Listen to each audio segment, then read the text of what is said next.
Da ni yma yn Llais yn gweithio ar brosiect Llais, gweithgareddau ymgysylltu ar gyfer y brosiect. Fel rhan o Llais, da ni'n cynnig taith o gwmpas y lleoliad i'r plant a phobl ifanc mwyn iddyn nhw ymgysylltu hefo'r dirwedd yma. A da ni'n cynnig felly gweithgareddau i wneud hefo be maen nhw'n weld, be maen nhw'n glywed, be maen nhw'n deimlo a be maen nhw'n arogli. Felly mae plant yn mapio y lleoliad trwy ddefnyddio synhwyrau gwahanol ac mae rhain weithgareddau hwyliog, rhad ac yn ddim i blant a theuluoedd ar yr ynys.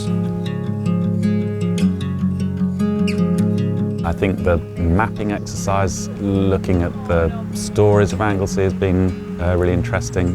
I've really enjoyed seeing the children's reactions and their input, the sights and smells and sounds that they are getting from the place. Did some senses. Yeah, there was lots of different stations, wasn't there? So we did the smelling. Feeling. Feeling, yeah, as well. And we made a sound cone. We did make a sound cone, that was the listening one, yeah. And we got a stamp at each, didn't we? And at the end we got a certificate. Yeah. Yeah, it was good, yeah.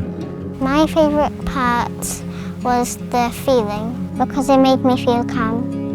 Oh, that's nice. Parents have enjoyed the fact that the children have been engaged in an activity for the afternoon.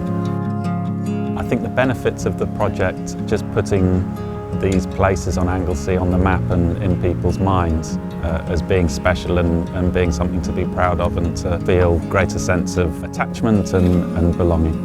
It's not often you get a chance to actually take in what's around you and just actually look properly and like sort of be prompted to actually kind of do different things that you wouldn't normally do. So it's a good chance to kind of just take stock and yeah, just see what's actually around you and all the different things that you probably just don't notice they're there all the time. Yeah. Yeah. Mae gweithgareddau da ni wedi gynnig yn y 3 lleoliad blaenorol wedi bod yn gwych. Da ni bod yng Nghaergybi, ar Fynydd Paris, a rwan yn Llais, tirweddau hollol wahanol i'w gilydd. A da ni'n edrych yn fawr iawn ar gyfer y gweithgareddau ola sydd ganddo ni fel rhan o Llais ar draeth Llanddwyn. Fis nesaf, da ni'n edrych mlaen i wahodd fwy o blant, pobl ifanc eu teuluoedd i gymryd rhan yn y gweithgareddau cyffrous yma ar yr ynys.